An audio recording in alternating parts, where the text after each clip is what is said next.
Chair. Thank you, Governor, and everyone.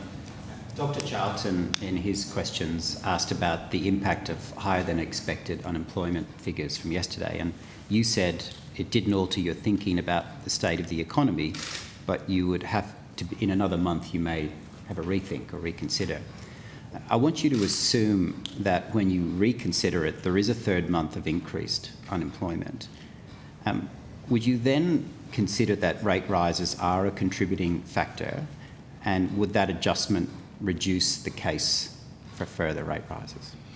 Well, we're in the world of hypotheticals, and as a central bank governor, that's a tricky world. Lucy was saying before that we're expecting the February employment number to be stronger a decent one, because, yeah. And if we saw kind of another weak one, that would be a pretty big piece in this. Now, we said we've got a jigsaw puzzle that we're trying to get the overall picture. So if we saw further weak employment growth in February, that would be a big piece in that jigsaw puzzle, but it's only one piece.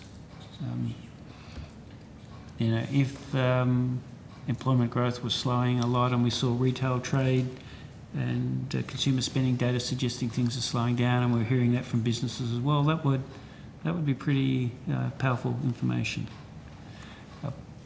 We're not on a predetermined path with interest rates. We meet every month, and we're looking at all the pieces of the jigsaw puzzle every month and trying to put them together, and if those pieces tell a different story, then we'll respond. Inflation comes down more quickly than we expect and the economy slows more quickly, then we don't have to do as much on interest rates. And I've got an open mind, but our assessment at the last meeting is that we need to go up further. But if the information comes in to suggest otherwise, we've got the flexibility to adjust quickly. Thank you.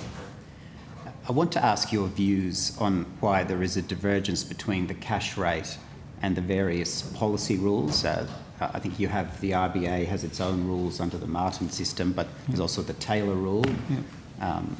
Those rules suggest we should have a cash rate much higher than we do now. In fact, we're at rates that seem lower than the historical averages.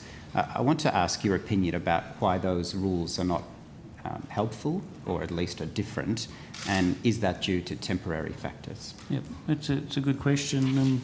I know Lucy and your staff have been looking at those, so do you want to start off? So thanks for the question. Routinely we look at alternative policy paths as a way of understanding more about our forecasts and more about the outlook.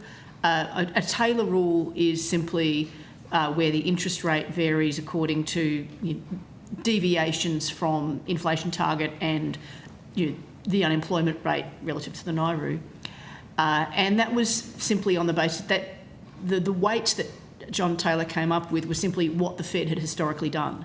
And similarly, and we could apply that into our Martin model or any other model. Similarly, you can apply other policy rules into those models and see what pops out. And I think the important point here is, and it's similar to what you got if you just use a standard model for the NAIRU itself, most of those models work on the assumption that everything's driven by demand. But we know that not everything at the moment is driven by demand. Some of it is, but a lot of it's supply. And most of and in some sense, if you're estimating a policy rule based on a period of time when almost all the shocks were demand, you're going to get a different policy response than what you would really want to do when you know that you've got this big global shock, where big global supply shock that is already coming off globally. So it's really about applying more judgment and working out in what sense is now different and in what sense is now not different. And so looking at the whole set of data that we have available, and we talked about, there are other questions where we said, well, do you have more data about this and more data about that? Most of those policy rules, they're good to look at, they're a good rule of thumb, but in the end, they're just a mechanical rule that says output or unemployment and inflation, put them in the formula and here we go. And they're based on a history that had very different shocks to what we're facing now. But sure, we look at them. Yeah, but they're just, our models are not well suited for supply shocks. Sure. We've had big supply shocks, and then it affects the NAIRU and the estimate of kind of the interest rate we should have coming out of these models. So they just can't deal with supply shocks. Thank you. Before the Senate committee on Wednesday, and you repeated here today, You said that you described the effect of fiscal policy in the short term as neutral. Again, I want to put a hypothetical to you. If the budget deficit was lower, or even the budget was in surplus, which would be nice, what would the effect be on interest rates? Again, it's hypothetical, but if the budget deficit was getting smaller and smaller every year because there were tightening measures being taken up, aggregate demand in the economy would be less, and that has obvious implications for interest rates. But that there would be other effects from that as well, wouldn't there? There'd be the tightening of fiscal policy year after year would mean that some other fiscal objectives might be prejudiced. So. I'm going to press you on an answer, Governor. What would the effect be on interest rates in that scenario? It would depend upon the magnitude. Obviously, if you had a very sharp tightening of fiscal policy, it would affect interest rates.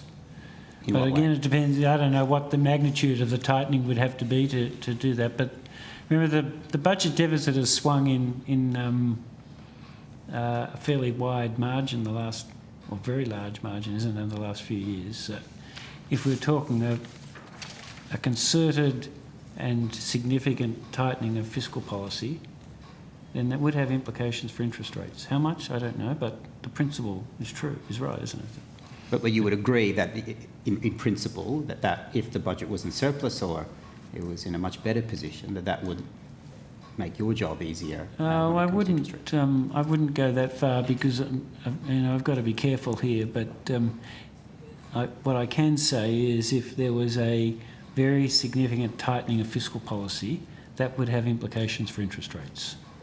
Whether if the budget deficit goes from 2.5 to 1.5 or something, it probably maybe not have that much effect. It would depend upon what other pieces in the jigsaw puzzle were telling us. But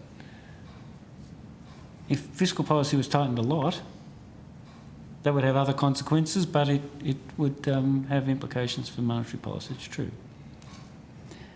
In your opening note, you said that since the pandemic, household savings have increased, although you also further note that that's not evenly distributed. Yep. And in reply to Ms Spender, you said that Australia had the largest stock of household savings in the world. We all know no economy was immune from the pandemic. Can you explain why we are such an outlier? We don't have the highest absolute level of savings, but what we do have is the biggest pool of excess savings following the pandemic. We saved, the current pool of savings is equivalent to 20% of household disposable income. Maybe one or two other countries are around there, but a lot are in single digits. So we saved a lot. It was partly because the labour market programs kept people in jobs. That's positive. So people kept their jobs and they kept getting income. And we weren't able to travel and do the things that we normally do. So the fact that people kept their jobs during the pandemic and they couldn't spend as normal, they saved.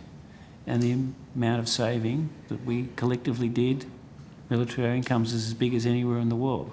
And now we've got those savings to either spend or just as part of our accumulated wealth. And that's one of the uncertainties we're dealing with. How do people view the extra saving they did? Is it a piggy bank that you can go and spend next month? Or is it just part of your family household wealth that just sits there and maybe you'll spend very gradually, if not over time? Thank you, Governor. Do you think that the way our markets allocate and arrange capital needs renewing and restructuring? And if so, how?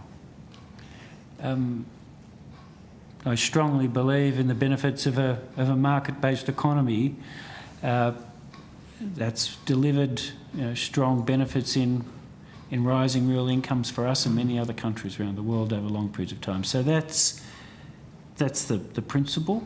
Market-based economies work, but they do need to operate within the context of a regulatory environment, and government has a role to play in that. So I probably can't say much more than that. Capitalism works. It's made, sometimes we can forget this. We complain a lot in this country, and understandably, but we enjoy a quality of life and a standard of living that very few other people in the world enjoy. One of the world's most wealthiest, prosperous, equal countries. Australia's a fantastic place to live. I think amongst all the complaints, we can sometimes forget about that. And we've built this fantastic place because of hard work of Australians and private markets operating within a system that's the guardrails are set by government. You shouldn't forget, it's fantastic. And it's not perfect, and government can kind of help with the imperfections in markets, and sure, there are plenty of imperfections in markets, but I wouldn't be going to a different system. Keep improving the one we've got. Thank you, Governor. I'll just pop one last question. We all have challenges to consider, and you certainly do, and we do in this place. But sadly, things may always get worse. What would worry you most for the economy, whether it's further conflict, a financial crisis, a pandemic, or something else? But in short, what keeps you awake at night? Nothing keeps me awake at night. I'd like to be in the media less, but apart from that, nothing keeps me awake at night. I do worry about a retreat from globalisation and free trade, because I talked before about Australia's become a wealthy, prosperous country. Partly that's because we've traded with the rest of the world. And so if we backtrack from that, then in a given year it's not that big a deal, but over time it's corrosive. So that would worry me a lot, and the possibility of further geopolitical events impairing on our prosperity. They're the two things that would... And just as a follow-up, are there people within the bank who engage in contingency planning for some of those worst-case scenarios, so we're not caught off guard?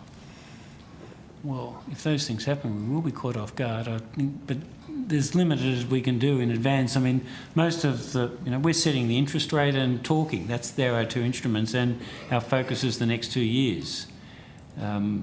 So it's hard for us to plan what we would do with interest rates if there was some major geopolitical event.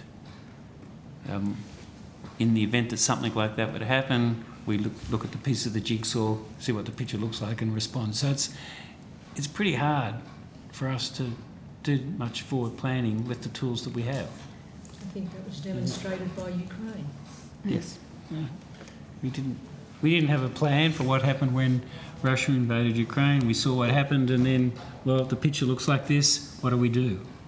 We'd obviously done some high-level thinking about the general issues, but we haven't got plans for lots of different contingency events. Well, in fact, a really good illustration of this is prior to the global financial crisis, the Financial Stability Department did do a lot of analysis about pandemics and how the financial system might work, and what might happen if lots of people were sick and lots of people had passed away.